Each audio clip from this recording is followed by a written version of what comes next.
Boom. Welcome back to the waviest podcast in the UK. The waviest. Real talk, true stories. True. The best in the business. You don't know we are the best. The council estate's favourite. I can vouch for that. The barbershop's best. He can vouch for From that. Lambeth to West. I love that. You know the rest. What's You going don't on, my know. brother, man? How you doing, bro? How you living? You I'm good? alright, man. Thank Still you. the unbiased tyrant, bro. I hear it. Giving the real take. real take for the real hood. to relay. Oh, for the real to relay. Okay, yeah. Around the round table. Yeah, Mister. If I said it, I said it. And I still don't edit. I hear You it. done know. I hear Come it. on. I hear it. Come on.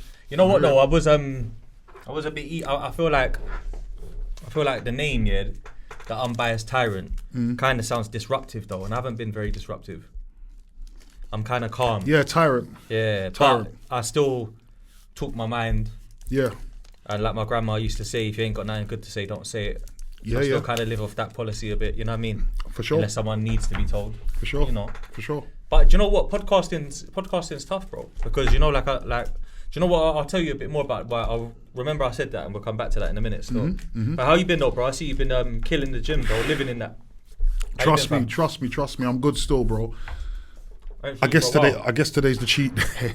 We're out here with the tropical sweets and the rotted pineapple. But no, gym's going good still. You obviously have always been a big advocate of the fitness and the mental health and staying in the gym. And obviously you've, over the last couple of years especially, I just wanted to give you your flowers on camera, bro, because over the couple of years especially, you've seen my own highs and lows off camera, and you've always said to me, you know what, bro, you need to get in the gym, it will help your mindset. But I just think sometimes you need to be ready in yourself to be able to make certain changes. Always, Come on, bro. Good to see So you, I do though. appreciate it. Like, Come on, man. You're in there killing it. It's good, bro. I'm It's going good. in. Like, I did a challenge with Dollar. Big up Dollar. You get me? I did a challenge with Dollar and Sell More. Dollar's guy who's really into the fitness thing as well. And we did 30 days. It was 30 days of movement on. I was already on this thing like a month before that anyway. Yeah. So yeah, I'm in my third month now of like real committed, cracking on, feeling better. Yeah. That's the main thing. Clothes are fitting a bit better. I had to bring the beard down a bit to remind myself I got facial features. I just clocked that, I was just looking at it I didn't want to pause too much. I was like, Yeah, you can see more of man's face than that. did you shave though in between? No, I did like a month, about 3 weeks ago. Yeah. Was the first shave. So 3 weeks ago, I clean took shave? it all the way, nearly off. Mental, bro. Chicken So or this, in or don't this, do that this again, is a bro. little, no, but this is regrowth, cuzzy. I don't know if that's a pause, but this is regrowth. Like when I go back next week, I'm going low again, man. So Whoa.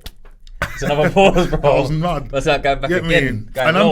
I just try to smile more, bro. Because in the end of the day, I've Yeah. got a really happy smile, and I need to remember that life is what you make it. Do you get me? Yeah, 100%. Life is definitely what you make it, bro. Do you get me? You only get one take as well, Yeah, man. And it's enough if you do it right. Yeah, bro. So I'm just happy to be here, bro. I get a lot of love on the roads recently as well. Yeah. So I just want to big you up for that as well, bro. Nah, come on, bro. That's you, bro. Come on, bro. If they yeah. love you, they love you. Fair play, do you get me? But at the end of the day, like, homage where it started from, do you get me? And how it came to be. Yeah. We got everyone on the roads, everyone sees me now out and about and that. Boom, forever shouting out the pod. So we got everyone who watches, we got everyone who shows love, we got everyone who sees me in these streets. Enough love. And we're going to keep I'm putting happy in for you, though. work. It's good, though. Don't stop, bro. Like, keep going, bro. Because you know what it is? With that journey, you ain't got to be no bodybuilder or no Mr. Olympia, bro. It's just literally clear mind. Yeah. Like, like healthy mind, healthy body, they go hand in hand. Yeah. Genuinely, bro. Yeah. Today was my first day there with the tripod, cuz. I saw you. Yeah, I saw that, cuz. What you bringing with you? Tripod, Angles, isn't it? nah, but I mean, I can. No. future. Whoa. See? Whoa. See? Nah, whoa, See? whoa. You see what I'm saying? No. I Sounded think mad, though. Man it said- sounds mad when I man read. said, nah, but he said I ain't got it, but I can. Like, nah. Yeah, nah. You did the most, bro. That's a Before suit. that, now, like, so I bought a tripod. They'll be like, bro, you're right. Hey, Lava, you're right. bro. You're right, It Gully. even sounds like lava, bro. But then again, it's like Shice Bubs was saying to me, bro, the pause game, it's like, where's your mind at, bro? Oh, it's like, well, Coming if from a you hard think that's native. a pause, it's something about you. Yeah. but they pull that card when they're losing the pause battle. That's what it is. Yeah. Because selective. on replay, you see the build up to it. Yeah. Pause. Yeah. Yeah, That's what I'm trying to say. You get me? It's once you're in, you're in. Yeah. I'm playing it, but I'm playing it mildly. Yeah, If I lose, I don't take it personal. 100. It is what it is. Bad day in the office. Yeah. You know what I'm saying? But yeah, man. So what else you been on anyway?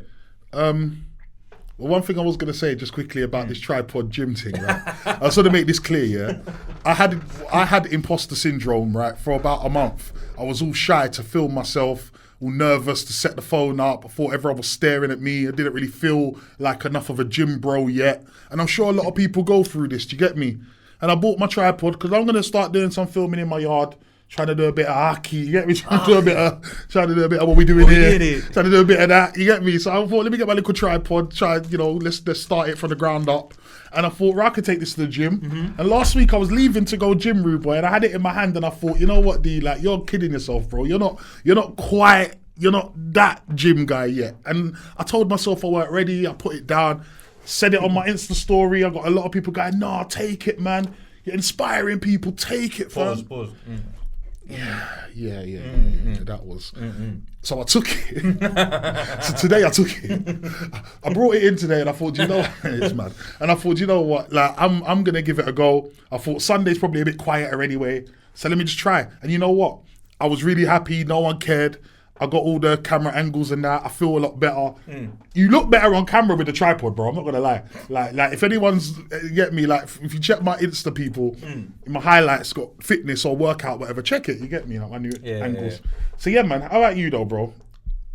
How about you, man? Oh no, I'm saying before. No, don't worry. We'll get onto that. But you know what? It's like it's 2025 going in 2026, bro. Yes, it is. It's TikTok era. Yes. Gangsters are sitting on TikTok arguing and that, bro. Like, yeah, they are. People are filming themselves in their car doing talk shows and that live from the car. Literally. So you thinking that you're not gym ready? Yeah. To document it. I was gonna say something mad, but yeah, to document it is a good word. Yeah. I think that's a bit of a mad way to think, bro. I know. Are you? Because me personally, I couldn't do it. Could have what? Like film myself in the gym and that. You wouldn't be setting up the shit and tripod and okay. Even if I was in like my peak condition. Yeah, you would have wanted. Yeah, I don't know. Do you know what it is? My brethren said to me the other day, he said, you used to get a lot of flack for talking a lot on the show, but when you deep how the game's gone, you're not a streamy, live type of dude. Do you know what I'm saying? Like, you know, I interview people and I chat to you lot, co-hosts, and then I go home and put it out. And it's already pre-recorded and whatnot. Yeah. Whereas a lot of people, it's like every day at the table, like you said. Yeah. Every day on live. Yeah.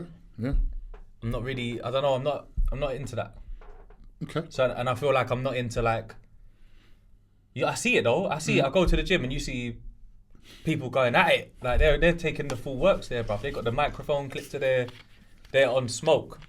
And I respect it. That's a different level of fitness influence. Yeah, I respect it. I respect it still, but I don't know, man. It's just not my skis, man. But I don't knock anyone's hustle though. No, and I respect the fact that there's a lot of people who are in their 40s or going into their 40s and like fitness is becoming a thing. Like I love the fact that fitness is almost fashion now. It's trendy, isn't it? It's trendy and it's trendy amongst. I don't know what the fitness industry is saying amongst the teens today or the younger lot, but I know that people of a certain age now, 30s and 40s, like I think people are just more conscious to health. No one wants to drop out unexpectedly. Rest in peace to D'Angelo and them things there. Do you get me? Yeah, it's a lot of people, man, that go through these things. People want to be here as long as they can. You know what I mean? Get me? Yeah, man. Cancers and stuff. There's a lot of madness, bro. For sure. You know what I'm saying? Health is wealth. I know it sounds corny, but it's true, bro. No, it's the truth. And the thing is with working out, bro, like I say, it just keeps you balanced, bro. For sure. Yeah, even if you ain't getting like a 6-pack and that, bro, you're still getting a clear mind. Yeah. And less stress deposited off. Mm-hmm. Like, you know what I'm trying to say? Mm-hmm. But yeah, I've been good, bro. I've been good. The traveller himself, the globetrotter. Harlem Globetrotter. Yes, sir. Damn, bro, I like that. That's alright still. Fresh Yes. off tour, baby. Start talking you. like that. Nah, I hate it when they you. say baby. Even men in America, it's weird, isn't it? Only works if you say it like them or like paper paps. Yeah, but he's basically saying it like them, innit? He is But I basically feel that. like it's still weird. They should feel it's a bit weird too. It's a bit old school. I don't feel weird when I hear it in the American twang. I don't feel weird, but I know I just know, and obviously it's mad because if I'm from America, I'm not putting on the Harlem voice. I'm actually from here, so I just talk. So for them, it's like they're saying Yo, B. They're saying yo baby. That's what they're saying. They're going, yo, baby, like, because they're not putting on a voice for it. That's just how they talk.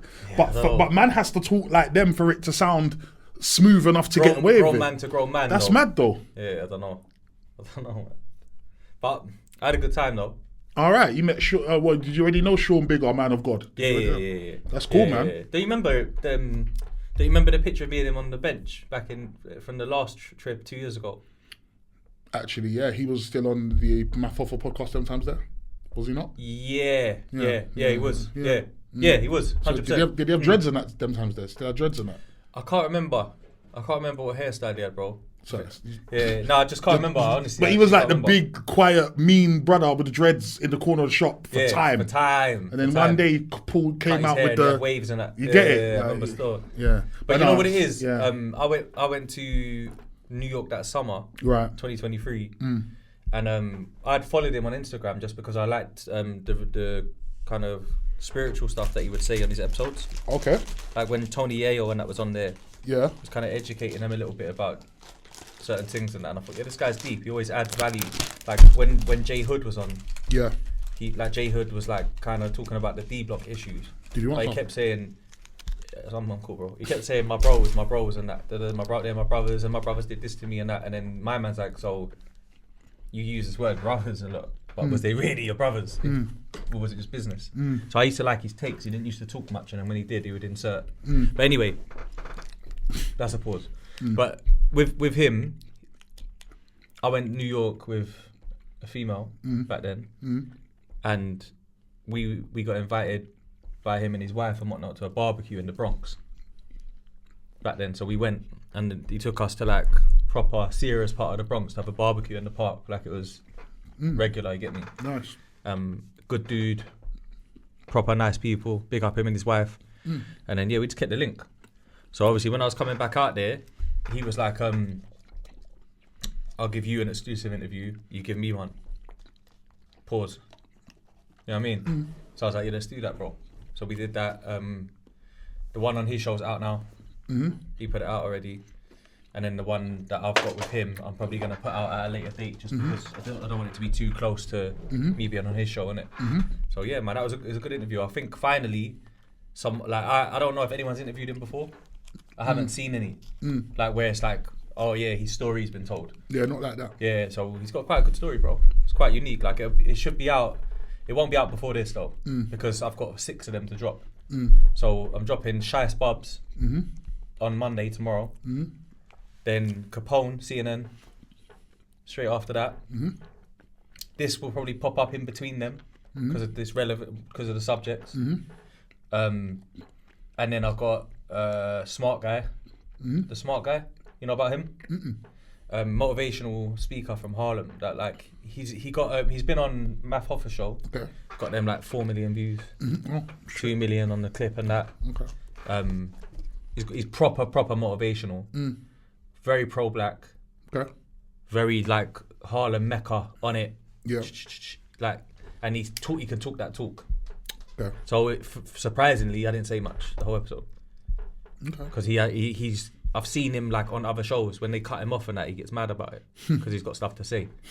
So I thought, boom, if he's generating those kind of views, take the floor, bro. Yeah. Do your thing. You must have a good message and that. You know what I mean? For sure. But the funny thing about that episode is when he's turned up. Yeah, big up my boy Matt.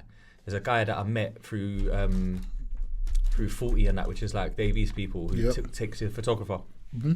Mad cool, but he's got mad good camera quality and that. So he come and filmed a couple episodes for me, and he's like proper white boy, innit? Then I don't know the Smart Guy. He come through a publicist, innit? Big up Miss Montana. I've got a publicist in New York that can get us bookings and stuff, innit? So she's lined that one up as like to show me what she can do and whatnot. And then when he's come through, he's looked at man and thought, oh man, I wonder what he is, kind of thing. And then he's white, he's not black, and he's just gone in, bro. Like he snapped, bro. For like the first 30 minutes, bro, he was on some like F the white man, the devil type thing without saying it. You know, like white supremacy. Can't wait to see this. Bro, he went in. Can't wait to see But this. the maddest thing is, he's talking to someone that like I agreed with a lot of what he was saying. Do you know what I'm saying? So like he tested temperature though. Yeah. That's what he done. He come on some like, let's see what this room's saying. You get it? Let's see what this room's saying because I ain't changing my tone for them kind of thing. No need to be hostile, man. Yeah, but it was good. It was a good conversation. But you know what? It was difficult. I'll tell you why it was a difficult conversation, bro. Because one, I do believe that like a lot of things are true what he was saying. The only areas that I felt looking back on that if I could do it again, I would challenge them a little bit diplomatically would be a couple. But the problem is, America's history versus England is different. Very different. Yeah. And because I don't know, I'm not well enough educated in all of it. It's kind of like, let me just hear him out instead. You mean in terms of their black history? Yeah. First off, I'm not black anyway, so I can't fully relate. But I can have an opinion on, like, for instance, he was like how, you know, like interracial couples can't work. And I'm like, well, they can because they have. But his points were like, it'll be harder for them to work rather than they can't. That's what he really meant by the time he explained his point. So even then it was like, there's no need for me to really give much pushback because I hear what he's saying. Like, if you've got less in common. That's obvious. Or if there's like family members that disapprove of it, it makes the whole harmony offset. You know what I mean? So I get his point, but it's like that. It's not that it can't. It's just that it's harder. It just takes a bit more work. Yeah, or it's more difficult. Yeah. But as a whole, though, I agree with a lot of things he's saying as well, though. So I was just listening, but it was interesting. It was interesting still, because the first 30 minutes, it was just basically like him hammering it and me just sitting there listening. And then we got into the interview at like 45 minutes in, and then it was good. We actually had a good conversation. Do you know what I'm trying to say? Like it was vibey still. So it's mad, but you know, this is it, bro. He's repping, isn't it? He's repping his people, them. Yeah. And I hear it. No, sick. Trust me. You're definitely not moving around there like a holiday maker. You get me? Or like a tourist. Yeah. Far from. Come on. Far from. Patterning. Nah, bro. You know what I was gonna say? What's your feedback been from the sit down with Stars P, bro? Because that was obviously probably one of the biggest, top 1, 2, 3 biggest looks for the channel thus far in terms of what an artist means to so many people globally. Facts. Like and also he's not rubbed out. Oh, very so nice.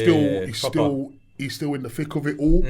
So it's like, you know what? Like, do people even know how that came together? Because I don't even know how that came together. Like, how did you even pattern up with Stars, bro? Like, how did that even happen? You know what's mad? Yeah, Ez kind of like asked me on the Prez T episode in the intro. So you've kind of touched on it a little bit, but pause. But it was kind of like,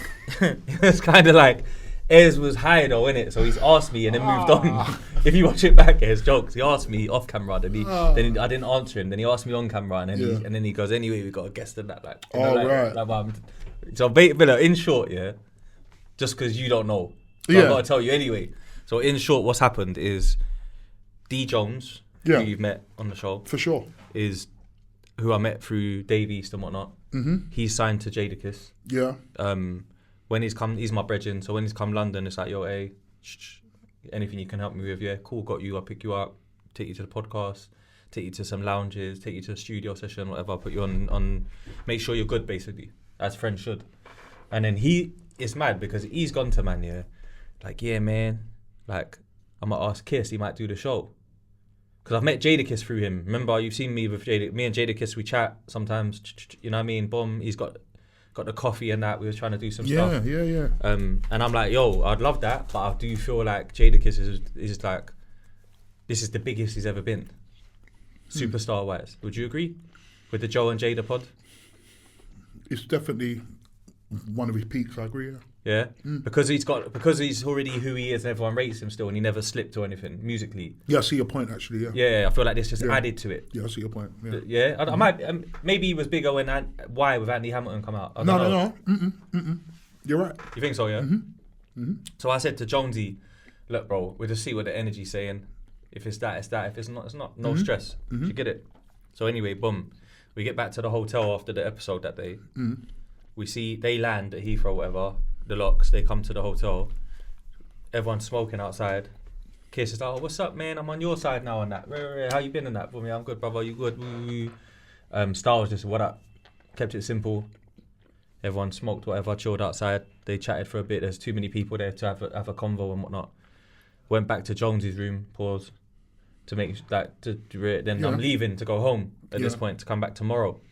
So I jump in the lift on the way out. And Styles is in the lift with his boy. And I'm just like, oh, what's up, bro? You good? I said, like, good flight and that. Welcome to London. And I said, you didn't get in last time. I remember. Because remember, it was just Sheik and Jada. Yeah. And he's like, yeah, man, I'm back. I can't wait to perform and that. And he's like, oh, Matt. He's like, I know you from somewhere to me. And I'm like, nah. I was like, I've met you before, but it's not like, it wasn't like that kind of thing. And he was like, nah. You dropped me herbs to the hotel before. And I was like, yeah. And this you was remembered that? Yeah. This was 2011. Yeah, long time. Yeah, long time. When he was coming over to like formulate DBE and that, around them times, 2012, 2011. So obviously, he's remembered, man. And I've just gone, yeah, man. Like, that was me, for real. Like, woo. So then we chatted quickly. And then he's gone like, oh, how do you know Jonesy? And I was like, through Dave East, my brethren. And he's like, oh, right. He's like, so I've known you for a minute then before I probably even worked with these lot and that kind of thing. And I'm like, yeah, basically. And then I was like, right, that's a bit of a mad thing to say, but cool. Yeah. I think it sounded like he was just making man know, like, yeah, boom. So we went outside again, spoke for a bit. There was some bookie South youth lurking outside with his Trapstar tracksuit on and that. So I've seen like, it looked like he was up to something. So I've just waited for him to, spoke to the youth, he's cut. Then I was like, yo, bro, I'm out. He's like, yeah, you coming tomorrow? I thought, yeah, tomorrow, man, safe. So I had like that moment with him where I thought, right, that's gangster, bro. Like, that's what I thought. That was it. Next day we come back, chilling outside again. Went TGI Fridays with them and whatnot in O2, and then we're just chatting about films, life. We're here. Carlito's there, and that everyone's there. I say to him, like, you know, like we're talking so much that I'm like, man, if I don't ask, bro, I'll regret it because of how cool he was. So I've got this thing here that I kind of, it's like a little pattern in it, yeah. So like I look at my Instagram like this as like a business card. Yeah. Do you see the angle? Yeah. So if I say, raw, you got like you got the views of, then you got the top guest pinned, whatever, boom. Yeah. So it's like take me serious kind of thing. Yeah. So I've gone to do the whole like, yo, bro, I've got this podcast thing. He's gone tomorrow. Okay. So I'm like, yeah, tomorrow. So I was like, alright, cool. Like, sure? Like, woo. He's like, yeah, I'm staying an extra day. Woo. I was like, what, is there anything I can do for you? Pause. And then he's the face. And then he's like, oh, if you can get me some like Jamaican vegan food. And I was like, right, anything else? Like, sounds like a easy. He's like, yeah. He's like, I got a Top Boy song where I mentioned Top Boy. He's like, if you get me like a cameraman or something. So I was like, cool. 2 cameramen on deck, gimbal, lights, everything. Drove him to the Top Boy Cafe. Yeah, that's the look. And even the brother, this is the thing. So look, boom. They're closed, innit? The cafe, it's late. Right. We're just going to film outside quickly. Okay. Lights on. So I knock the door. Boom, boom, boom, boom, boom, boom. Guy, some wench black youth comes up. Oh, and then I say, right, you open, but it says closed on the door. He looks at man, unlocks the door and he goes, I might be open if you answer this question right. And I was like, what? And he's like, on your podcast, yeah, you and your boy are talking about us. And Flashy, I think it was that episode where he's like, you lot said Central Cee was the biggest export from UK or something, yeah? He's like, you lot are wrong. You lot are wrong. Who do you think it is now? Do you still feel that way? The kind of thing. And I'm just like this. Like if you look to my right, you're going to see SP the Ghost kind of thing, where he's got his hood up. Right. So then he's gone, oh shit, wait. Oh, and he's bugged out at that edit, obviously, like, bro, what? So of course we're open. So then we're in, cool, shoot the video. Sick. I put him onto the Magnums and that. I went to the shop, got bare Magnums and that, rare. Yeah. And then, it was mad, like JMC. Yeah, you know JMC? Yeah. He knows Styles, obviously, from doing tunes with them. Yeah. So JMC got, like, the address, come through. Then he knew Ross Clark, what's his name from Top Boy? The one who had the stroke and that. Driss. I know his character's Driss. Yeah, that's what I was thinking of the character name. Yeah. So he calls him. He's like, if you can hang around a bit, he'll come. So he pulled up, and then we just done a whole video. Then we done my podcast after. Sick. And the funniest thing of the whole thing, is because obviously I'm thinking like the opportunity to sit down with a legend like SP the Ghost, someone that's so like meaningful to rap and that. Yeah. It's like you don't want to waste the man's time. You want to respect his time. For sure. So I had like another camera crew and lighting crew setting up in the hotel lobby, just ready on deck for when we pull up. So I'm like, we get back to the hotel. The driver, he's played his new album to us in the car. everything lit. Man's asking if he can smoke in my car, and I'm like, bruv, of course, it's Styles P, bro. I just passed him the Febreze, you know them ones. And then we get to the hotel, and he's like, oh, it's the hotel, and I'm like, yeah. He's like, I thought we was going to your shit. So I'm thinking like, we could have brought him here. You know what I'm trying to say? But then I'm like, oh, I got it set, and he's like, oh, my man, to the kind of thing. So I was like, yeah, man, but that's how cool he was. Blessed guy, bro. Blessed guy. And then obviously, yeah, I've done my best job that I thought I could do, man, for the interview. You know what I mean? So, well played. But I feel like the stock's gone up now. Like the price went up. Sure it has. Yeah, like so I feel like he's definitely given man that look that like man needed for the show. Yeah. But you know what's funny though? It's exclusive. First off, yeah, it's an exclusive interview, which means that he done no interviews or no content with any other bloggers while he was in the UK at that time. Yeah, cool. Few people picked it up and supported it, man. Love to them. Fashion concept, live by the rules. I think audio saviors. Few other people was throwing it up, and then loads of American people got behind it, bro. Like, yeah, loads, bro. And then Styles collabed the post, gangster. Couldn't ask for more, you know what I mean?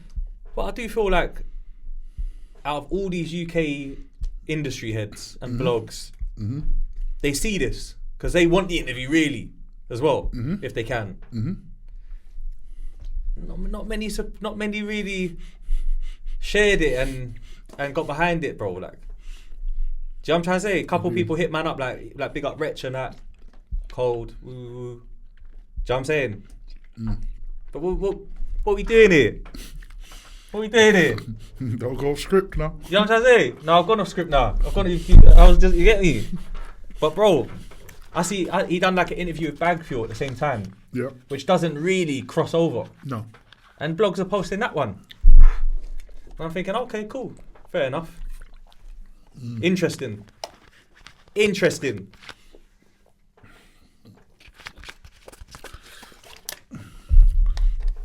I think if Styles P would have done Thoughts in a Cully, yeah, for example, yeah, would have been over every single page, every single blog, everything.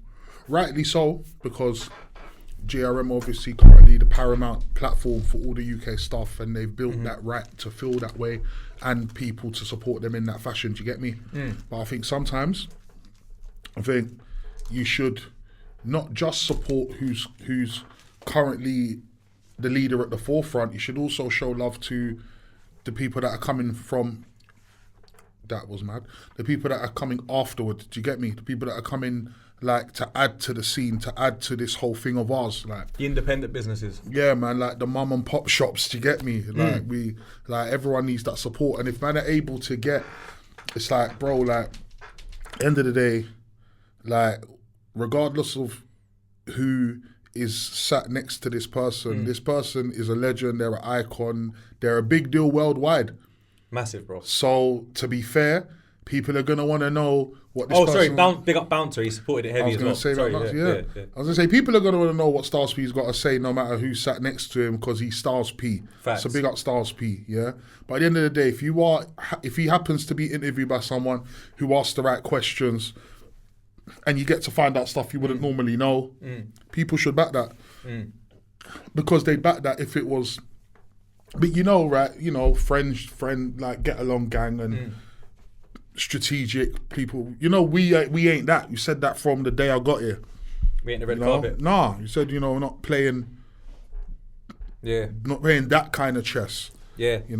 Friending people up. Just put out the best work. And just see what happens. People will flock to it, man. Yeah. We'll talk. But that was a sick. It was a sick interview, man. You've been doing a lot to obviously build like a footprint for yourself in America. I'm hoping man just ain't gonna say in like 3 months from now, yo, I'm bro. I'm just going to do this American thing laters. And then I think it's beyond that now. I think when I used to be out there when I was rapping and that, doing the music and stuff with like King Shooter and all that. Yeah. I think that them days I wanted to live there, and then COVID. I think just like COVID was weird. COVID made like the world change. Everything changed. Yeah. The price on everything went up. Yeah. When it reopened and stuff, like because people wanted to make back what they lost and whatnot. 100%. And then also I feel like I got older, and the time is weird, isn't it? It's like the last like 5 years have been like a bit of a blur. Not fully, but a bit. Whereas like we're locked down, then we're Same with me. allowed out a little bit, then we're locked down again, then Same we're with allowed me. out, and then it's like, whoa, let's go on 4 holidays this year because I didn't go on any holidays, and then it's another year's gone by, and then you're 40. Do you know what I'm trying to say? Because at the start of COVID, man's all 35 and that, 100%. or 36 Somewhere around or whatever it is. Do you know what I'm saying? Yeah. So I feel like that played a part in me not moving out there. Now I just visit and water the plants. Nice. That's what I was doing, just water in the garden. Nice. That's what that trip was. Nice. Because my pops is going to go through like a little op and all that soon and whatnot. Then we got the boxing on the 13th of December. So I had to be back in London, but I needed to do that trip just to go water the plants. You know what I mean? Keep the relationships flourished. That's good, man. Yeah, man. Because I think, like, especially when we first started the pod with this current run that we're on, with me a part of it and whatnot, most of the stuff was UK in terms of who we've got on and what we're talking about. But you would always acknowledge the American viewers with certain guests. You'd be like, yo, you know what? The American audience may not know, so for the benefit of them. And, you know, some people might have questioned how prevalent that really was. Yeah. Are Americans even really checking for it? Yeah. Whatever. But it's like, bro, like the content is speaking for itself. So well played to you. It all makes sense. Bro, some of the comments that I got on that Styles P episode, bro, wicked. Yeah. Because if we reflect to like the Dave East one, shut up, stop cutting him off, interrupting, let him speak, ad-libbing. The Styles P one was like, this is the best Styles P interview I've ever seen. Sick. And he's been on some world famous platforms. Sick.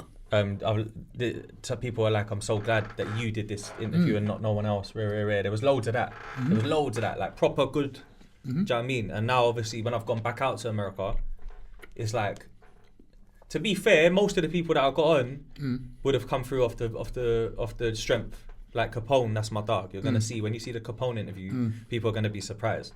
Like what, they know each other like that? Like, you know what I'm trying to say? Like Capone, cold, bro. Cold guy, man. But CNN, bro. Yeah. Legend again. Exclusive. He hasn't even really done other pods. He's done Drink Champs because Nori's his boy.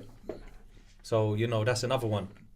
Proper good interview. Sick. Yeah, man. Sick. The smart guy one, definitely, I think he probably saw Styles P on the platform and thought, yeah, okay, I'll rock with that. I'm looking out for that one still. Yeah. Sounds like it's going to be a good one. Yeah, man. But yeah, the blogs. Yeah. Come on, man. Support the small business, man. It don't even hurt. You're actually like getting more posts. Yeah. And you know what I mean? And then we're getting something out of it. Yeah. But big up all the work. I want to focus on the positive though. Yeah. Do you know what I mean? Big up all the people that supporting, man. Fashion Concept, Live by the Rules, Audio Saviors, Bouncer. Do you know what I mean? Bouncer's probably the biggest blog now, in my opinion. So that's my take on it. Or if not, he's going to overtake a lot of them. But anyway, he's man. up there. He's up there. Couple things have happened lately, bro. Let's do it, man. Talk to me, bro. Couple things. Boy, I mean, the two, one of them's a bit jokey and one of them's a bit tragic. So, really depends on what tone you really kind of want to come with. Should we start first? Should we start tragic and then cheer it up after? Fair enough. So, Ghetts situation is very unfortunate. What I've seen recently is that people are saying on the net that not enough sympathy is being shown to the victim and the family, and people are more concerned about the fact that an artist who they have an artist who they may have grown to love over 20 years, like an artist who he's good and all that. It's like people are more upset for the fact that he is possibly going to go through all of that more than feeling sad for. I think you can feel sad about both. I think the internet though is absolutely undefeated. Like I don't need to get caught. I don't need to get in trouble for nothing, because they finish you. Yeah, because there's no telling what people will pull back up and resurface it and reframe it. There's just no telling. Like, it's actually scary still. To be honest, I want to start by saying condolences to the victim. God bless him, and condolences to his family. I want to start there. Because people pick and choose. Whereas if this was just like any old brother who just rolled out the boozer, jumped in the whip, and then just licked down somebody, they'd be like, good riddance to bad rubbish kind of thing. Yeah. Now, the other thing I want to say though, before I go off on one, is like, is it 100% drink driving? There's a lot of reports and articles saying it was. So that's the problem there, really. The implication, yeah. That and fleeing of the scene and not helping is madness, bro. The implication is that they've come from a party, right? There's like they were like at a star-studded event. So I guess the implication is going to an event like that, it's commonplace to drink. But then at the same time, but he's appearing in court though, tomorrow. Sure. And I think when he went to court and they remanded him, the guy was in critical condition. Okay, yeah. So passed. he's since passed. So yeah. So therefore now what he was, and I'm speaking in layman's terms so that everyone will understand. I don't want to complicate things, but basically like whatever he was in there for, I imagine will now change because subsequently the young man has passed. Yeah. So yeah, that's end of the day. Yeah. Like if they've gone end of the day, like I don't think it's wrong to feel upset that potentially he's gonna go whatever. Like I think most importantly, I you've don't know, got bro, an innocent person who's passed away, but more important than anything else, you've got an innocent person who's died, and then you've obviously got. Now it's a horrible situation. That's the right word. It's a horrible situation. Yeah. Everyone that's involved is bad. Yeah, it's bad news everywhere for everyone. Yeah, but from like an outside perspective, being unbiased. Yeah. Obviously, I'm going to say because we're just going to go with the articles that have been published, and quite a few of them, so it might have some truth. I don't know. But if it is drink driving and fleeing the scene, brother, you get what you got coming to you. No, and I say that respectfully, bro, because I've heard. You know why I say that? Because I've seen comments and I've seen people in person that are like, "Oh, free him, man. He's hard.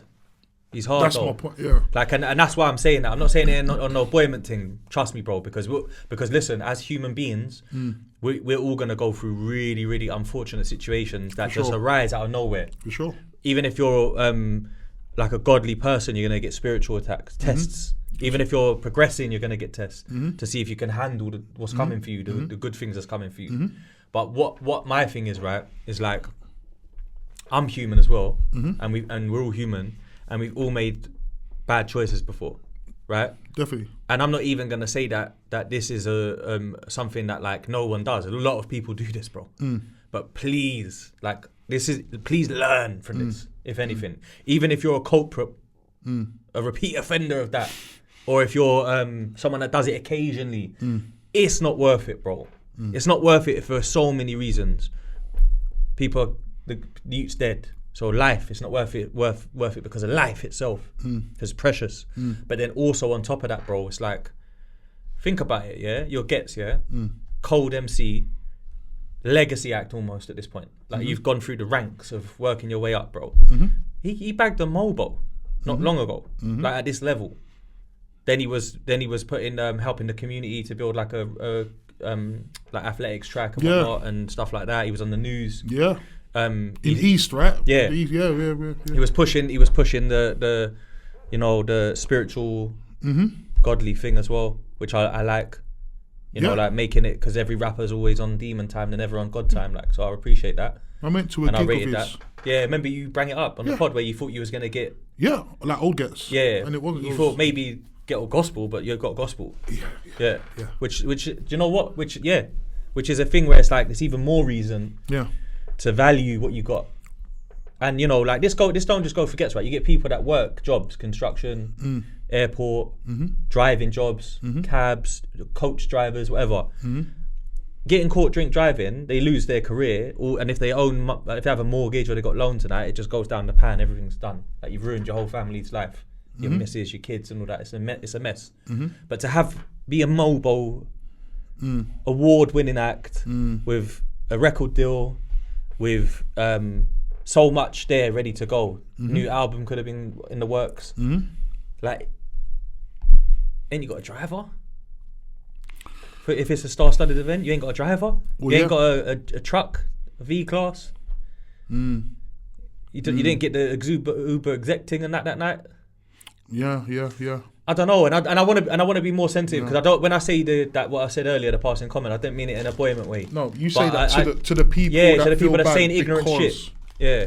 Yeah. Do you know what I'm trying to say though? Yeah. Because like, brother, saying he's hard free him is a bit mad, isn't If it? that's the only reason you feel bad for him, is what you're saying. Yeah. Like, yeah, no, of course. You know what I'm saying? Of course. And look, I think, bro, we gotta learn from it more than anything because it's such an unfortunate situation for every party. We have to learn from it, bro. We really do.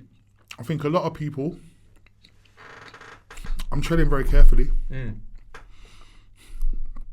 When I first heard about this, I had to ask myself, what would I do in that situation? Yeah. And the first thing I'd probably panic and think worst case scenario immediately upon that sort of collision. Yeah. I have to be honest with myself. I'm human. I ain't gonna lie. The first thing I'd think is, oh God, if X, Y, and Z should be the case, I might get lifed off or something to that effect. And I'd be very fearful of that. Do you get me? So I can imagine in the moment, not because I don't care and not because I have no compassion, but because of the fact that I am very fearful about the possibility of where I could have ended up. I might have initially reacted in a state of panic, may not have, you get me, may not have made the most well-considered decision. I was just more thinking about, oh my God, I got to get out of here. I don't want to get such and such and such and such.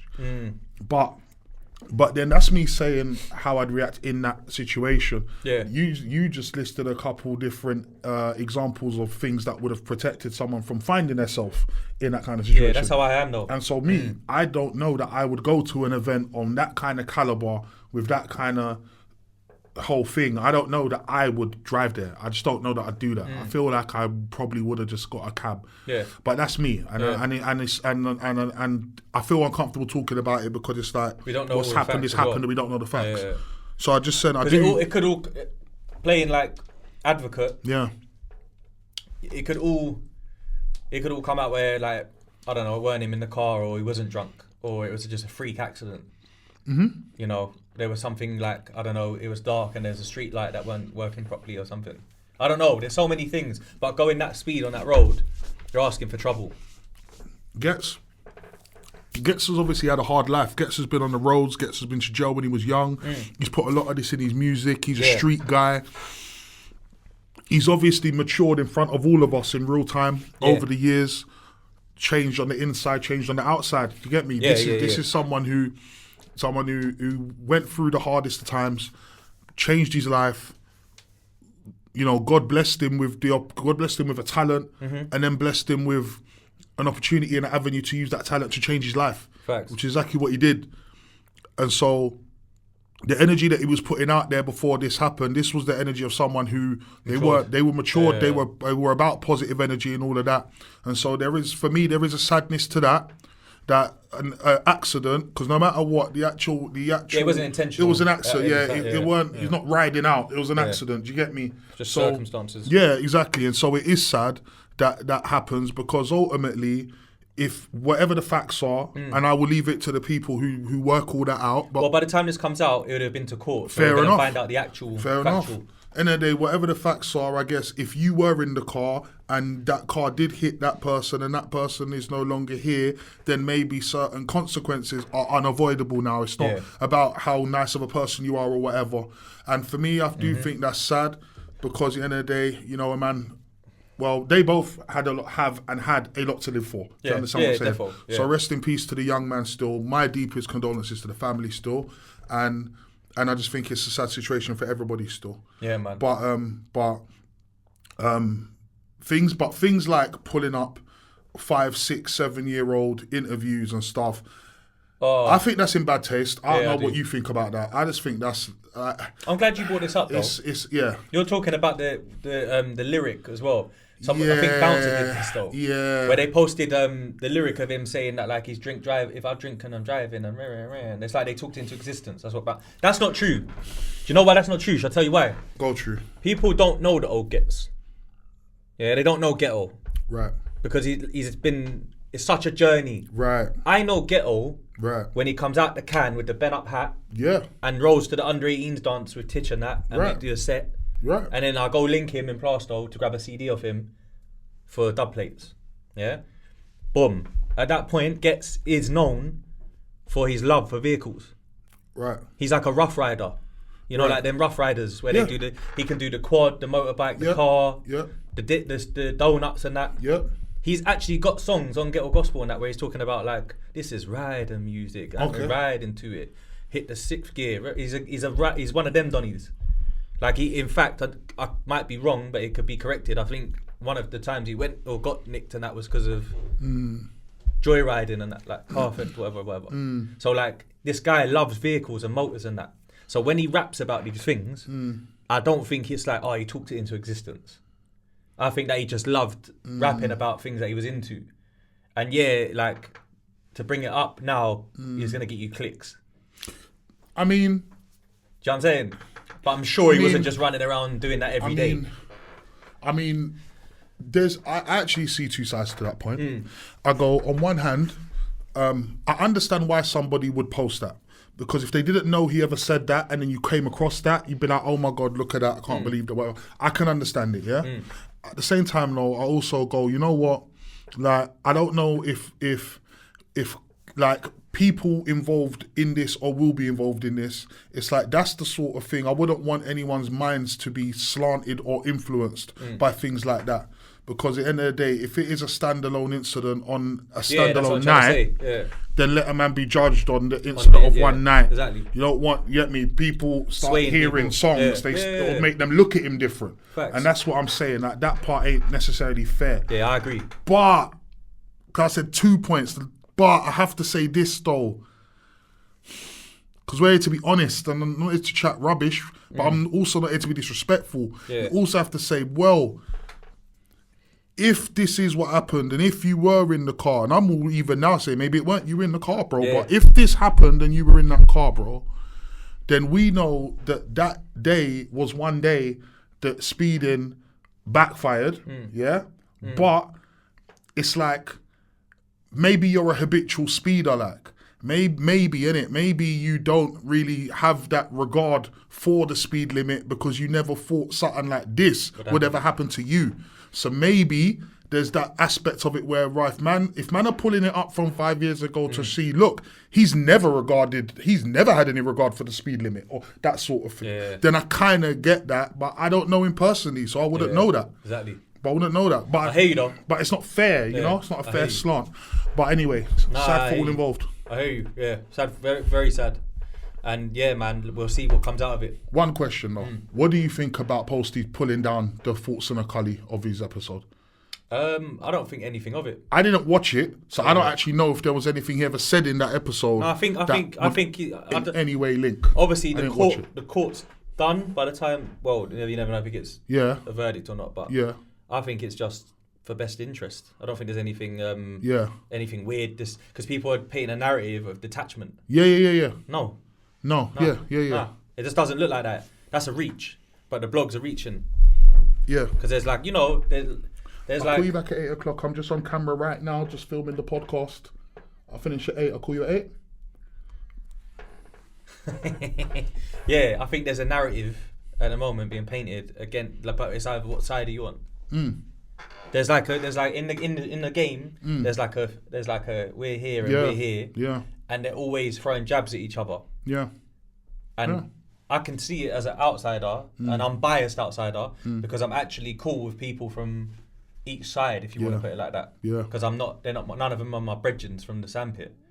So it's just like I can see, you know. And some of it, I think, come on, man, just start posting everyone and support each other for their art or for what they do.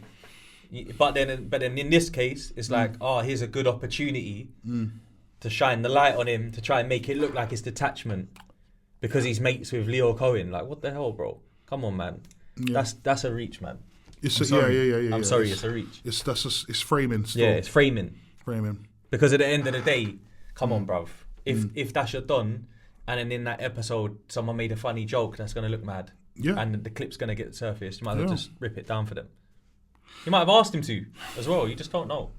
Bro, it's one of them things, like, be careful. End of the day, like, we can learn, all of us, me, you, viewers, industry, public, we can all learn. The internet doesn't forget. Be careful what you're saying on this internet, and be sure that you mean what you say. I just advise everybody to, bro, because at the end of the day, like, you look at Philly and you go, okay, cool, Philly is currently going through what he's going through. Cool. Says he didn't do it, fair enough. It's not for me to say. But at the end of the day, if people are able to go back into your history and pull up old stuff you said, that they're able to then frame to then look like, well, kind of seems like you did it. It's like you got to be more careful about what you said, bro, because you maybe you don't know what situation you'll find yourself in next year. Yeah, you don't know what next year holds, bro. Put it this way though, if that was the real case, there's a few NFTRs that would have been taken down, and they ain't. So yeah, how about that? Yeah, man, there's a lot of reality checks about all of that, man. I just gotta be mindful. You know what else is So I was gonna say, but I was gonna say something else about a reality check still. Go on. Traplore Ross, he got a reality check, fam. Traplore Ross got a reality check. And I like Traplore Ross. I hope we have him here one day. I was one of his earliest fans. Yeah. I put a lot of people onto him. Yeah, still. I remember that. Because I remember when I was like, you was like, I've been on. Yeah. Mad though. I found out about him in lockdown. Yeah. But his videos were a bit corny then. Very.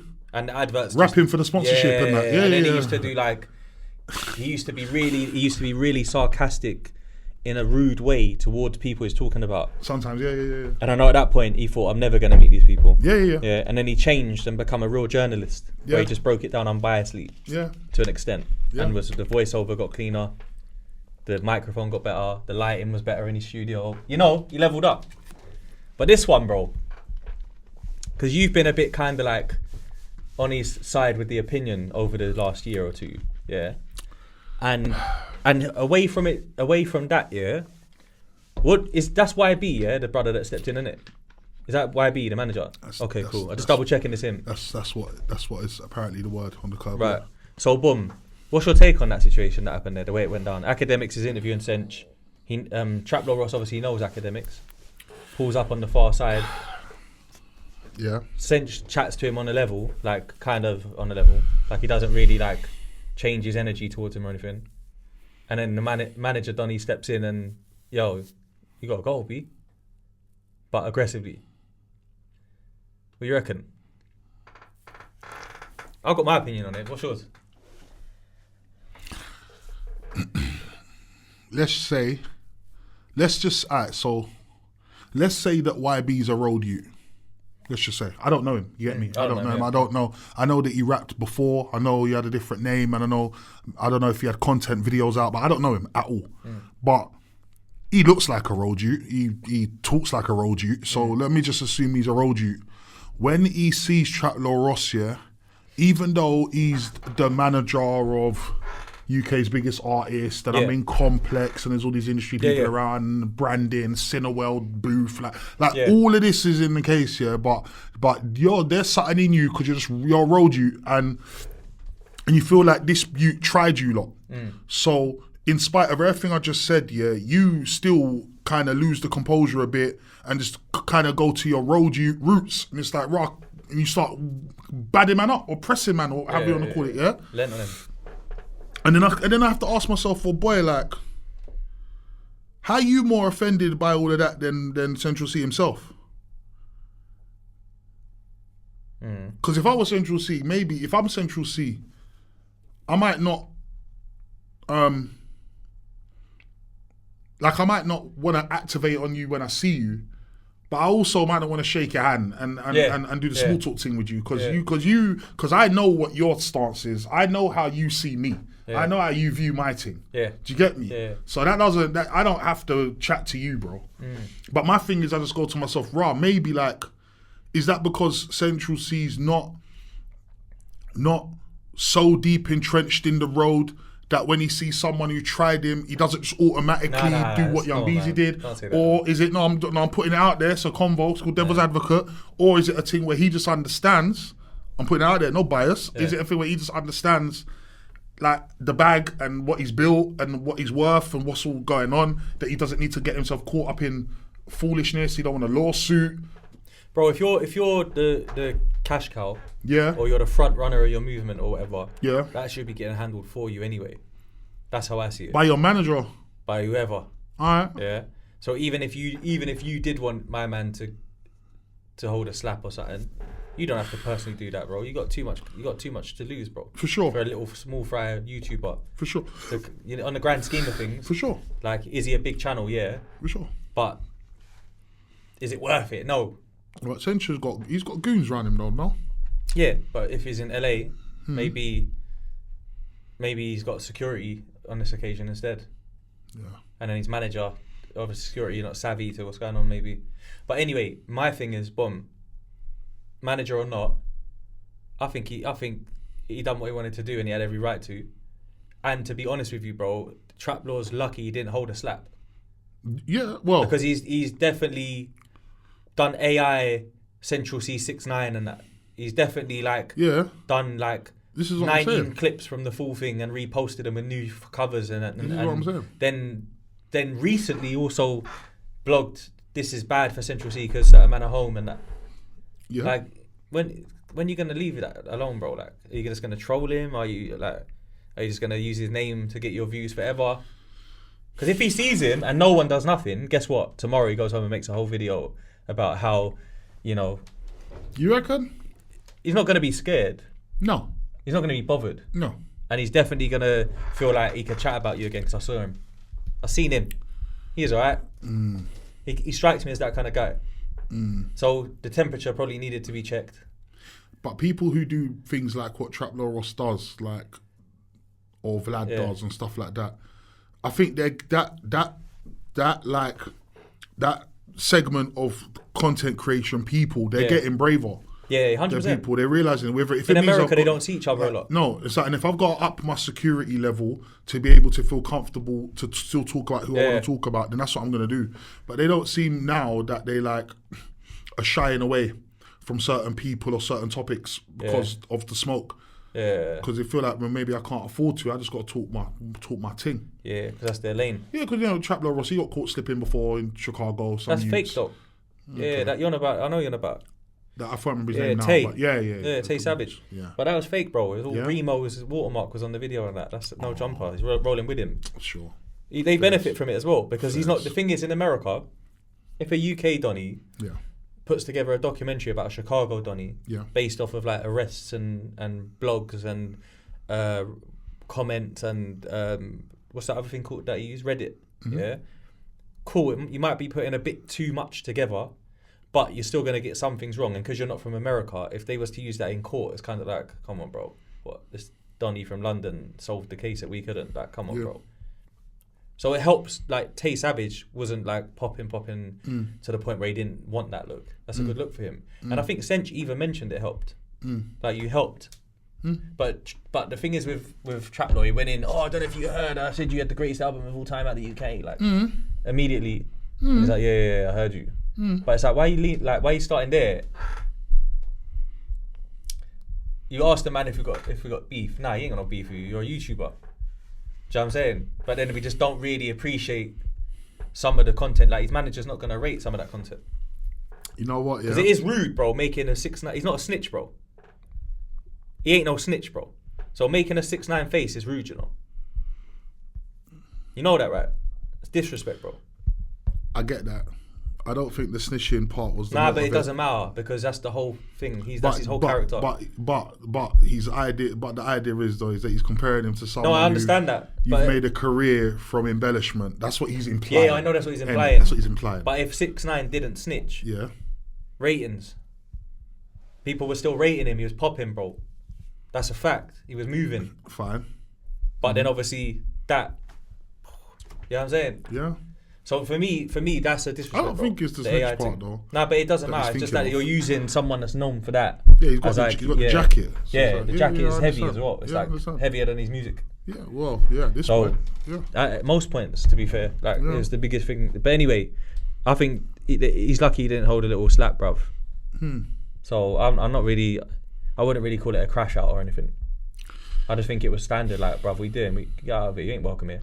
People in the media who are not threatening, like Charlemagne and like all these different people. Yeah. It's like they must just feel like, well, for you to hit me is like pointless. Yeah, like you ain't scoring no points hitting me, bro. Sometimes it's not. Sometimes it's not even all about points, bruv. Sometimes it's just about respect. Yeah. And disrespect, because that's how I've come to this conclusion in life, bro. That there's respect and there's disrespect, and that's it. Well, you know what? Which one you picking? Well, you know what? Because whatever one you pick, I'll pick it as well. You see me, yeah? I'm not. I try to just stay myself, no matter who I'm dealing with. I try. Yeah. But what's that? Respectful? I think so. There you go. Because you're dealing with that until they show you that. Yeah. Because I don't. Yeah. Because even if, no matter where I see you compared to me in terms of a threat or not a threat, whatever, I still respect people the same way. Yeah. As a person. But my thing is like, if you decided to be the individual who anyone talks sideways about you, you handle it physically, and that's just what you're on. Yeah. It's got to be even across the board. Exactly. It's welcome for you to do that, but it wouldn't be fitting of you to find yourself in a situation where, depending on who said it, then you pick it. Now it's diplomatic, but you've built a rep off of being handsy. But that's his manager just checking someone that's come in their space. That's true too. Yeah. That's so if someone who they've got real issues stepped in that space as well, they would have to do a lot as well. I was gonna say in the other day, if I'm Central Cee team, you go, you know what? Fair enough, man. You lot saw my man. You lot, one way or another, you lot stood on business. You lot got him out of there, and then he was yapping again around the corner, wasn't he? In the next video. So I'm hearing. Yeah, it's like, brother, man, relax, bro. But I'd say, boy, not a lot of people, bro, but some people have said way more disrespectful things about Central Cee than anything Traplore Ross said. But if they weren't there, just another day. No, of course, but obviously they didn't go there knowing. They didn't know like we're definitely gonna see Traplore Ross today. Nah. And it doesn't always work like that, you know. That's the world, bro. One day, you just as easily as you bumped into Traplore Ross, one day you might bump into someone else who also ain't had kind words for Central Cee. Do you get me? And so whether you choose to handle it with that same veracity and that same grease, I'll leave that to you lot. But at the end of the day, I'll say, you know what? Traplore Ross is no threat to no one. He doesn't claim to be. So yeah, but that's not cool though. To say that that's like an out to where you should speak to him different. I don't think so. No. Like today, I went to the gym, bro, and I went to fill my water up after I've come out the sauna and all that, and I've got my towel, my whatever, my bags out of my locker. I come back and so I'm done. He's like throwing all these wet trunks on my bag. So he's got his bag on the bench, and because he's run out of room, he's put his stuff on my shit. Brother, I'm switching. I went mad. Do you know what I'm trying to say? Because bro, it don't matter who you are, it's what you did. Do you know what I'm saying? Like, why you do what you think? Like my shit's not as important as yours, or you own it. You bought it. You own it. What is it? Like, people don't have etiquette, respect, decorum, all of that, bro. So it just comes down to like what if you're taking the piss, and you might have to get checked, and that's it. Yeah. It doesn't always have to be mad aggressive, but it's still you might have to check them stuff. Yeah. That's it. I think, bro. I hear it. Because, bro, if you're gonna be able to make money off of talking about people and documenting them and giving your opinion and creating like an image to sell it, then whatever comes back, you got to accept that too. 100. That's my opinion. 100, yeah. Yeah, man. Let's see, innit? We'll see, man. We'll see. We all see. You saying though?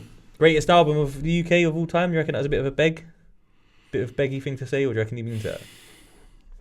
Because I think Craig David, Fill Me In, might be one of the best UK albums. Yeah, like I don't know. Maybe he's too young for that. Maybe he feels like I don't know. Like if Central Cee hadn't kind of crossed over musically, and it was all just within the capsule of the UK, would you still feel like that? Is it one of the best projects? It's a good project from the UK to represent us in other territories around the world. Maybe, but in recent times, I wouldn't say maybe, but I wouldn't say in all my life of listening to music. Is there like a couple rap albums that you can think of that like made it across the pond and they was like considered like classic UK rap albums? No. So that's probably what he means then. Yeah, like I think there are people who might, in their own imagination or because of their own relationship to certain things, they might see it that way. But if we're all honest and we objectively look from outside the box, that's it. We got to be able to say, let's be real. There weren't a Skepta one. either. Body of work, let's be real. Nah. Couple singles, respectfully, maybe a handful of singles, bro. Yeah. Maybe a handful, bro. Like the Dizzy one was too early. Definitely, but also not only too early, but Dizzy's music I don't think Dizzy's music was even palatable like that. Nah, it was very like London grime. Yeah. New emerging sound. Yeah, and it was even a different grime. It weren't even like. It weren't like. It wasn't like Power and that. Yeah, it was. Yeah. He made all his own beats. And that. So let's talk about that then, because Dave, as this little segue, Dave's the boy that played the harp. Boy that played the harp. Yeah. It's been a while since he dropped something. He's dropped this on Friday, so we want to be careful and just let you know we've only listened to it probably a handful of times. We haven't like dissected it as much as we probably could. But he's someone that I think people expect that from, like album of the year, crossover album, breakthrough to America. He's like the golden boy for lyricism. I played this album, and it's the only Dave album I've played. So I don't know how many albums Dave has because I've never played a Dave album. I think this is his third. Yeah, I have no idea. He had the 2020 one with the art on it, where he had everyone on that line of fire type thing. Don't even know. Yeah. In terms of my consumption of Dave's work, has been mainly through the singles, the videos, especially the videos that really resonate with everybody, and then obviously performances and stuff like that. Right. So for me, this is the first time I listened to a whole Dave body of work. Proper had my headphones in, proper tuned in, trying to really zone in, see what he's talking about. And first of all, I just say this, bro. I say excellent album. The guy's a lyrical genius. I think he is. People say, we had Maradona, and then we have Messi now, and Messi is like the second coming of Maradona. I've got it in my notes.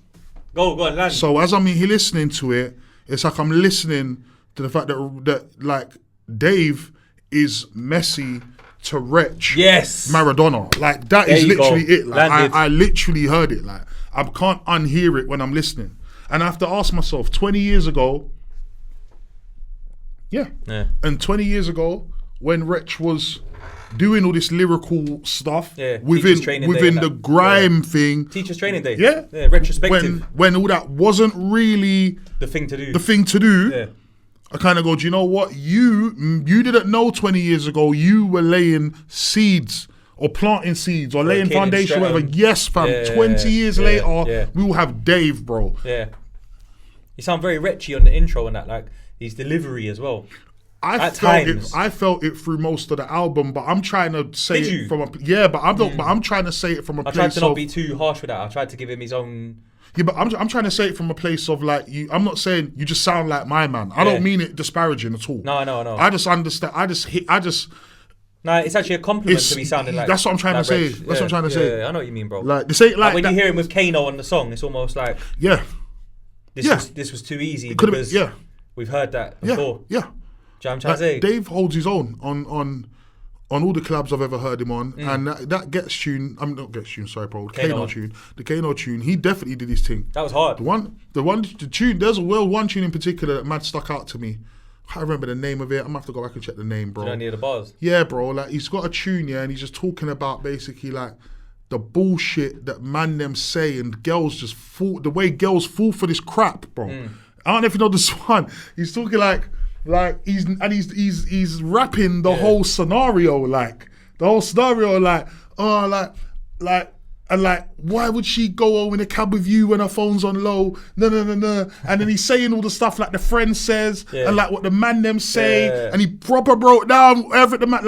He brought them all the different ways that you as man them would move a thing. Like every way that man move a thing, like from a let's be friends or bro, he's a genius. Listen, he's a genius. He's a genius. Comments below innit? Like everyone you've played. Yeah, I want to know what song that is. Comments below. I think it's to do with because you know what? There's a couple tunes on there that are really good, bro.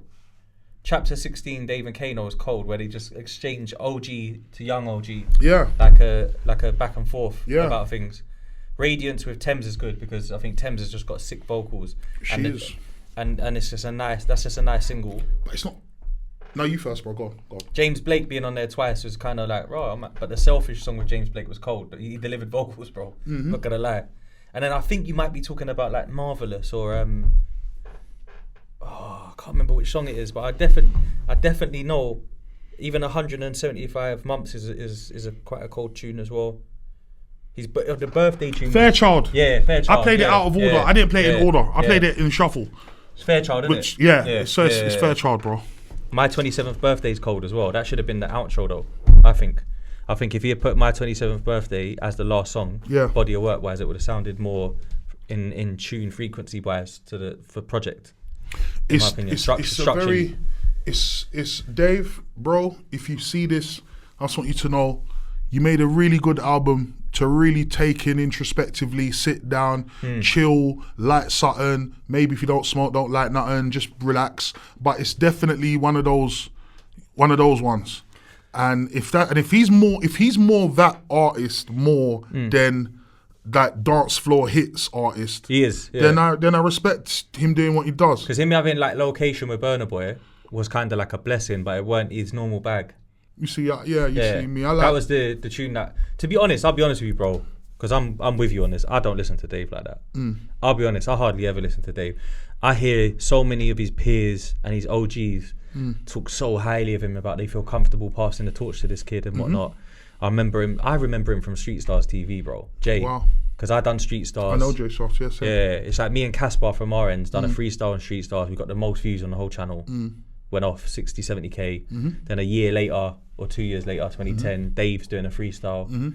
Then I bucked him, Dave, in Oxford Circus once and clocked him from Street Stars and was like, yo, brother, rah, you get me? Held him up, and then like it was the same week when Drake jumped on his tune.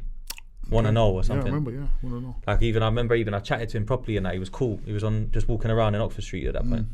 And then the way he kind of shot off and that, found his own lane. Me personally, I don't know, man. There's some, you know what? I'm glad I'm talking to you about this because you understand music and we're the same age, right?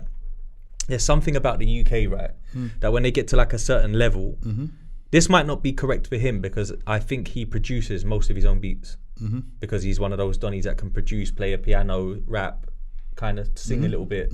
He's a bit of a genius, But there's something about UK music, right, rap-wise, where they get to like a certain point and then all of a sudden the label's involved, the creative control's not the same maybe, or if it ain't, or if it is, they get talked to push this way, then they go and work with like Fraser T. Smith and the Phaser type Donnies in the studio. You gotta gloss it up, you gotta clean the beat, the beat's gotta be chart ready, all that, and it's like, it's bullshit, bro. Like I just don't like it, because it's like, brother, when we go listen to like Future, who's top tier artist, ready to chart anyway, fuck it, like, because Future, he's Metro Booming all over it and that, the same Donnies from the block that had the mad bass lines and all that. The music's cool, it's trendy, it's this what the streets want, and it's the same thing that like, even I don't know, like a Nas or a Jay-Z, they go and work Just Blaze and do what they're doing, Timberland, whatever, rare, and then they go back to their normal sound as well. Like DMX locked in with Swiss from the jump. Let's go again, party up, then we go back and get it on the floor. It's like if you sell crack, people that smoke crack are coming.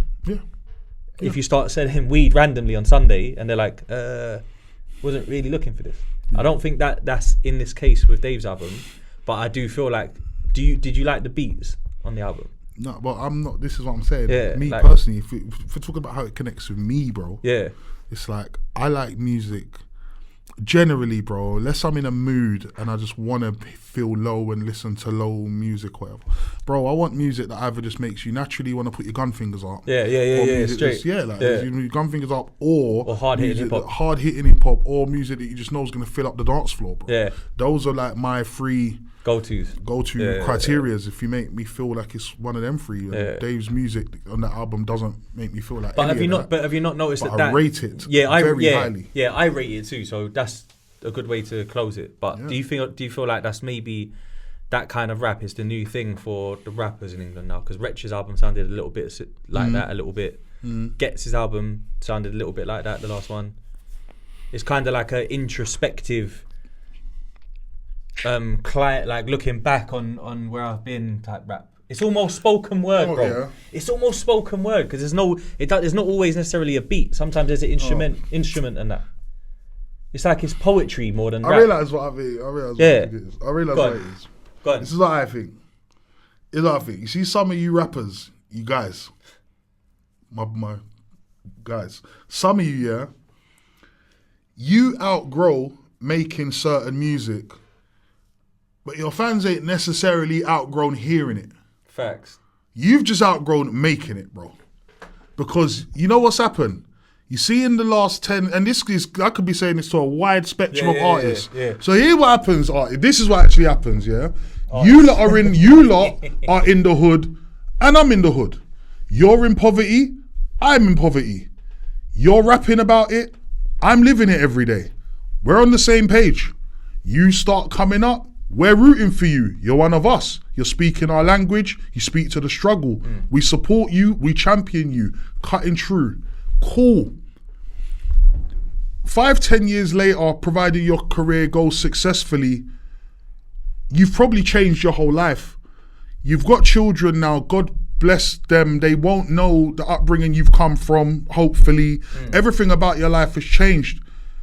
But a lot of your fan base, a lot of your supporters, still want to hear that. Hopefully those people are in a better place than they were 10 years ago, but maybe not as life-changing as you guys, bro. So maybe these people still are in the hood, still going through certain things. Still in the barbershop. Still in the barbers, bro. They're still in the hood dances, bro. They're not swanning off to wherever man with the life-changing money now swan off to. Man are still in it. So it's a thing where it's like, feed the street still. If you exactly. Man. So if you're not feeding the roots who boss you in the first place, a new artist will just come and feed them. And what I've understood, and I'll just say all of that in closing, I'll just say this here.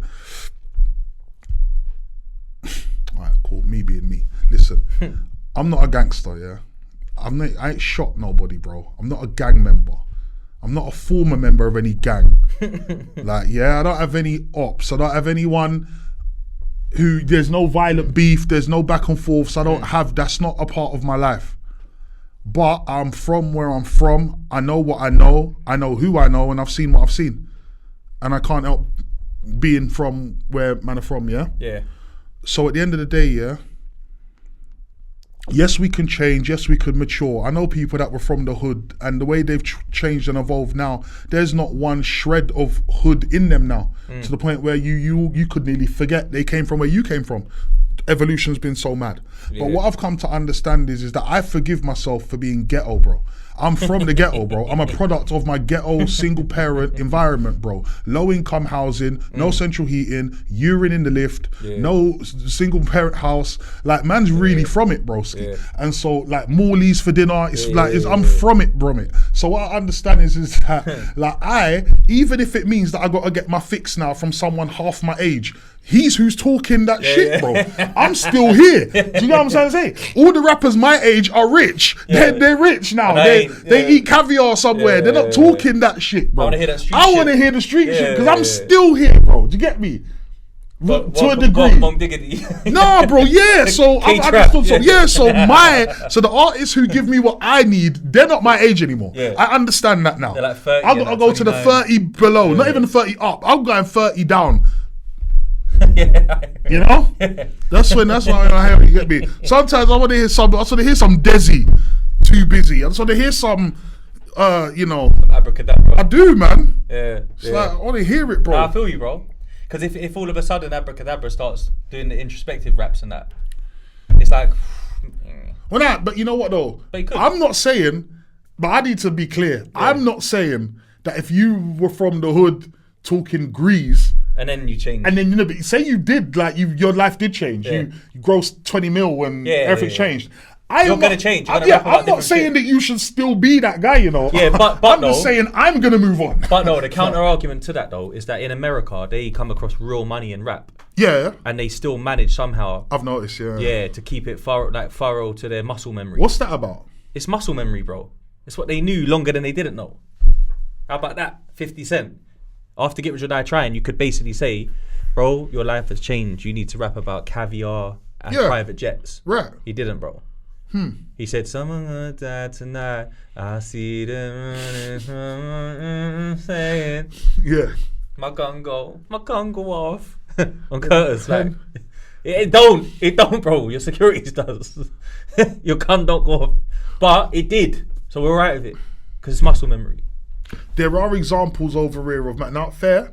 It's muscle memory, bro. But we got men over here who get money. Yeah. And then they go, do you know what? That thing that we were beefing over for the last 5 years, that life-threatening beef. Leave it. Somehow, all of a sudden, it just doesn't mean to me what it used to mean to me. That's a good thing. Now that I no longer live there and my life's over here and my money's here and I'm here. Like that thing don't matter no more. And I've seen that. You've seen that. We've seen that, bro. Yeah, good. So I mean, to be fair, Gigs, is he a fair example of somebody who you go, you know what? From a street perspective, my success, my money, my leveling up, everything, my relationships and all that, like it hasn't made me just completely disconnect with he's still he's still matured. streetness. Like he had like the songs Time and stuff. Yeah. Where he's talking about growing older and his kids growing up but he still keeps it Peckham. Yeah. Because he'll jump on a tune with Quainface and it's like the new one and it's like the goes off. The big boss. Yeah. And bro. Yeah. In the same video location and that. Yeah. It's individual. Yeah. But I just think these youths, I think like obviously like we grew up at a time where it mattered that you were it really did matter that you were what you were talking about. Both when we were fans of American music growing up as kids and even as UK music began to mean more here, it was always the same thing, like Facts. Man really want to know that you did. But now But again, that's something again I think that has also laid. Like 50 was calling Jay-Z 444 golf course music and all that. You know what I mean? But you see, he grew up. But you see where we can go. Okay, maybe Wretch laid the foundation for there to be a Dave later down the line. We have to look at this rap scene and go, okay, so who is it that laid the foundations for people to feel like being thorough is so vital that I will even like. I'm so thorough that my music is gonna get me birded off. That's how thorough I am. I know, it's like true. You don't even have to do the work. I'm that thorough. Like that. Like but that's do you know what that is though. That's actually a new wave of gangster rap. So back in the day, it used to be like uncool to be a gangster and rap. It used to be a rapper and I'm the gangster and you're emulating me. Right. Now it's like the gangsters want to rap because they want to talk about their ops or they want to talk about their work. So they want the girls to rate them on Instagram and that. So. Rap game, baby. Listen, I think now, like really and truly, who cares, bruv? Yeah, man. Just make the music sound hot. Who cares, bruv? Make it sound good. Make your music. I wish. Make it sound good, though. I wish I could manage a Slim Jesus right now, bro. Oh my day. And take that to the. Hey, we got a couple Slim Jesuses in the scene already. Like we got a couple. We hiding in plain sight, bro. And everyone's letting them get it. Like, get your money, man. Wow. Get your money, Slim Jesus. On that note. You get me? Good to see you, bro. You too, man. Come on, fam. You too, man. You look good, man. Pause. You look good. No, bro. Healthy. You look healthy. You look good, bro. You're shining as always. You look good, bro. Run up them new American interviews. Check them out. You might learn some. Listen. Don't make my trip a waste of time. No word. Listen, get it in, man. I need to post more. Boom. I'm single.